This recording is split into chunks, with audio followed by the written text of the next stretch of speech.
ఇక్కడ నుంచి ఎక్కడైనా వెళ్ళి చచ్చిపోనన్నా. ఇప్పుడు ఏమైంది నైనా? నువ్వు ఇంట్లో ఉంటే మాకు ఇబ్బందిగానే ఉంది నాన్న. నీకు సేవలు చేయలేదు చచ్చిపోతున్నావు. నువ్వు ఉంటే నా పిల్ల ఇంట్లో ఉండనంటుంది. దయచేసి ఇక్కడ నుంచి వెళ్ళిపోనా. నువ్వు బతుకున్న వల్ల ఎవరికి ఏ ఉపయోగం లేదు నాన్న. ఏ నువ్వో చూసుకొని చచ్చిపోనా. ఇంట్లో మాత్రం ఉండద్దు.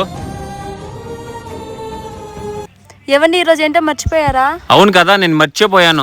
నానా ఇదిగో ఈ నిమ్మరసం నీళ్ళు తాగు. ఏం నాన్న ఎంత ఎండ కాస్తుంది? ఇంత ఎండలో నువ్వు బయట కూర్చోవాలా చెప్పు? లోపలికి రా, ఏసీ ఆన్ చేస్తాను, చల్లగా కూర్చుందువు. నువ్వు ఈ ఎండలో కూర్చోంటే నీ కోడలు బాధపడుతుంది నాన్న. నిన్ను బయట కూర్చోబెట్టాం. రా నాన్న, ఇంట్లోకి వెళ్దాం. నేను అన్ని రెడీ చేస్తాను. నువ్వు వచ్చి హ్యాపీగా కూర్చుంది రాన్న ఇంట్లోకి, సరేనా? తాత నిన్నంత ఘోరంగా తిట్టి ఈ రోజు అంతా ప్రేమగా మాట్లాడుతున్నాడు. మేము అన్ని మాటలన్నీ ఈ రోజు పక్కన కూర్చొని మెత్తగా మాట్లాడుతున్నాడు. అదే నాయనా, 1వ తేదీ కదా మాకు పెందరొచ్చే రోజునైనా, అందుకేనైనా నా కొడుకు అంత ప్రేమగా చూస్తా ఉండేది. ఈ కాలంలో తల్లిదండ్రులు చూసే పిల్లలు ఎవరుంటారైనా? అంతా డబ్బు చూసి వచ్చే పిల్లలే కదనైనా. ఈ వయసులో ఏమడతానైనా కడుపు నిండా అన్నమే కదా మేము అడిగేది. కడుపు నిండా అన్నం తినాలంటే 1వ తేదీ రావాల్సిందేనైనా మాకు.